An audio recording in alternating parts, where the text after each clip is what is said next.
আসসালামু আলাইকুম। আলিম 2024 যারা হচ্ছে আজকের থেকে আলিম পরীক্ষা শুরু করছো তাদের জন্য অনেক বেশি শুভকামনা, এবং তোমরা জেনে অত্যন্ত খুশি হবা যে আমাদের যেই হচ্ছে কোরআন মাজিদ সাজেশনটা আমরা দিয়েছিলাম তোমাদেরকে, সেটা থেকে কিন্তু 126 নাম্বার কমন আসছে। 100 নাম্বার তোমাদের দরকার ছিল কমন পড়ার জন্য বা আনসার করার জন্য, সেখান থেকে 126 নাম্বার তোমাদের কমন আসছে। সো এখন পর্যন্ত তোমরা হচ্ছে লার্নিং পয়েন্ট স্কুলের উপর ভরসা করে আছো এবং সেটার প্রতিদানও তোমরা আজকে পাইলা। তো এরপরে এখন দেখো, আজকে হচ্ছে আরবি প্রথম পত্র ফাইনাল সাজেশনটা তোমরা অবশ্যই ফলো করতে পারো। আশা করি তোমাদের ভালো কিছু হবে। এখন এই সাজেশনটাকে তোমাকে যদি একটু বুঝাই দেই, যে নসে মাদ্রুস ক নাম্বার বা প্রথম যেটা, সেটাতে হচ্ছে 4টা সিন দিছি। আশা করি ইনশাল্লাহ এখান থেকে আসবে যদি প্রশ্ন প্যাটার্ন চেঞ্জ না হয়। এবং খতে আছে হচ্ছে নসে গয়রে মাদ্রুস বা আনসিন। এখন দেখো যে আনসিনের নিচে একটা হলুদ লাইনে লেখা আছে যে আনসিন কমন পড়বে না, এটাই স্বাভাবিক।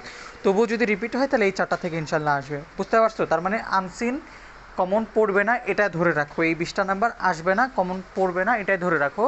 কিন্তু যদি প্রশ্ন রিপিট হয় তাহলে এই 4টা আনসিন থেকে যে কোনো একটা হবে। তারপরে হচ্ছে গদ্য গ গ যেটা 5 নঙে হচ্ছে রচনামূলক, একটা পড়বা, একটা দিছি, ইনশাল্লাহ কমন পড়বে। 6 নঙে হচ্ছে সংক্ষিপ্ত প্রশ্ন, তিনটা থেকে একটা লিখতে হবে। এখানে 2টা দিছি ভাইয়া, 2টা পড়ে নিও, সংক্ষিপ্ত প্রশ্ন ছোট ছোট, ইনশাল্লাহ একটা চলে আসবে। এবং 7 নম্বরে দেখো ব্যাখ্যা দিছি, 3টা থাকবে, একটা লিখতে হবে। এখান থেকে একটাই দিছি, ঠিক আছে, লাকাল হামদ কবিতার। কিন্তু ব্যাখ্যার ক্ষেত্রে একটা কথা আছে। কি কথা ভাইয়া? ওইখানে একটু দেখে নাও। ব্যাখ্যা লাকাল হামদ কবিতার যেই লাইনেই আসুক এটাই লিখবা। তবে আমার সম্ভাবনা, আসার সম্ভাবনা সবচেয়ে বেশি এটাই। হ্যাঁ, কি বললাম? লাকাল হামদ, এই যে কবিতা, এই কবিতার লাইনগুলো দেখে যাবা। এই কবিতার লাইন থেকে যেই ব্যাখ্যাই দিক না কেন, এই যে হুয়াল্লাহু বারিউল খলকি, এই ব্যাখ্যাটাই তুমি লিখে দিবা। ঠিক আছে, এটা হচ্ছে কথা। তা আর আমার মনে হচ্ছে যে এটাই আসবে আর কি, আমাদের মনে হচ্ছে এটাই আসবে। তারপরও লাকালহাম থেকে যে কোনো লাইন আসলে তুমি এটাই লিখবা, এই হচ্ছে কথা। তাহলে ব্যাখ্যাও তোমাদেরকে একটাই দিলাম। এবং দেখো ঘ নাম্বারে এসে সংলাপ তৈরি, 8 নং প্রশ্নের উত্তরে যেটা থাকবে, সংলাপ 2টা থাকবে, একটা লিখতে হবে। এখন দেখো এখানে সংলাপ কিন্তু 4টা দিছি, এর মধ্যে 3টা লাল কালি দিয়ে, একটা হচ্ছে নীল কালি দিয়ে। এখন দেখো ছোট করে হলুদ রং দিয়ে বর্ডার করা একটা লাইন লেখা আছে যে লাল করা 3টার যে কোনো একটা আসলেও হচ্ছে বাম পাশে যেটা আছে অর্থাৎ আল হেওয়ারু বাইনা তলিবাইনি হাউলুল হেওয়ায়াতি, ঠিক আছে, এটা লিখে দিবা। বুঝছো?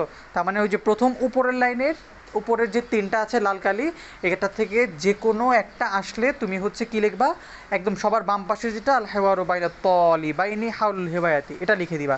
তাহলে কিন্তু তোমার একটা পড়লে 3টা হয়ে যাচ্ছে, তাই না? আর হচ্ছে নিচের একটা 4টা, তাহলে 4টা তুমি পড়তেছো কয়টা পড়ে? 2টা পড়ে। 2টা হইলে তোমার 4টা হয়ে যেতেছে ইনশাল্লাহ। আমি আশা রাখতেছি ভাইয়া এই 4টা থেকে যে কোনো একটা সংলাপ তোমার লাগবে। তোমার 2টা থেকে একটা লিখতে হবে, তোমার একটা কমন পড়লেই তো হচ্ছে, তাই না? সো এই 4টা পড়ো, অর্থাৎ 2টা পড়ো আর কি, তাহলে 4টা পড়া হয়ে যাচ্ছে ইনশাল্লাহ, তোমার জন্য সংলাপ হয়ে যাবে। তারপরে 9 নঙে হচ্ছে ইঙ্গিত সহ শূন্যস্থান পূরণ, অর্থাৎ ওই যে আমরা কিছু শব্দ দেওয়া থাকবে উপরে, 5-6টা শব্দ দেওয়া থাকবে, এখন সেখান থেকে এই শূন্যস্থান পূরণ করতে হবে। দেখো এই সাজেশনটা দেখার আগে তুমি নিচের হলুদ লাইনটা পড়ো।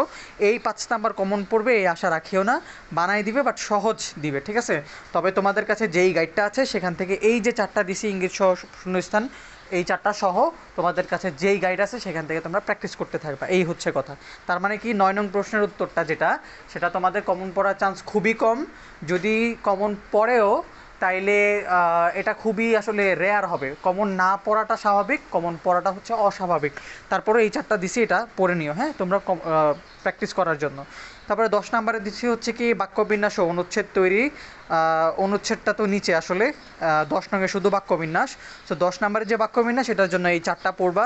তারপরে হচ্ছে 11 নম্বরে অনুচ্ছেদ, এই 3টা অনুচ্ছেদ পড়বা। আশা করি ইনশাল্লাহ কমন আসতেও পারে। আমার মনে হচ্ছে সবচেয়ে বেশি ইম্পর্টেন্ট এখানে কুরআনুল কারিম, কারণ এটা 19 সালে এবং 22 সালে আসছে। আর 12 নং প্রশ্নের উত্তরে যেটা 5টা সংক্ষিপ্ত প্রশ্নের উত্তর থাকবে এবং 3টা লিখতে হবে, এটা নিয়ে পোলাপান অনেক বেশি, তোমরা অনেক বেশি ভয়ে থাকো। কিন্তু আমার কথা হচ্ছে কি জানো, এই যে দেখো এখানে 5টা দিছি তোমাদেরকে, এবং এই 5টা থেকে তুমি 5টাই পড়বা, কিন্তু আগে পড়বা হচ্ছে লাল করা যেই 3টা, এই 3টা, ঠিক আছে? সো এই 3টা পড়লে আমার কি মনে হয় জানো, এই 3টা মাস্ট বি আসবে। যদি এই 3টার থেকে 3টাই নাও আসে, এই 3টা থেকে অন্তত ইনশাল্লাহ দেখবা 2টা চলে আসছে। আর এই যে বাকি 2টা কালো কালি, এখান থেকে যে কোনো একটা ইনশাল্লাহ তুমি পাবা। তোমার দরকার হচ্ছে 3টা, তুমি এই 5টা পড়লে ইনশাল্লাহ তুমি 3টা পেয়ে যাবা, আগে পড়বা হচ্ছে লালগুলা। এই হচ্ছে তোমাদের টোটাল সাজেশন আর কি আরবি প্রথম পত্রের। আশা করি লার্নিং পয়েন্ট স্কুলের সাথে থাকবে এবং তোমাদের আরবি প্রথম পত্র পরীক্ষাও আমার মনে হয় যে ইনশাল্লাহ অনেক বেশি ভালো হবে। আজকে কোরআন মাজিদে যেমন 126 নাম্বার কমন পড়লো তোমাদের, আমাদের এই শর্ট সংক্ষিপ্ত এবং মার্জিত অ্যানালাইসিস করা সাজেশন থেকে ইনশাল্লাহ আরবি পরীক্ষাও তোমাদের ভালো হবে। সেই কামনায় ভাইয়া দেখা হবে অন্য কোনো ভিডিওতে। আসসালামু আলাইকুম।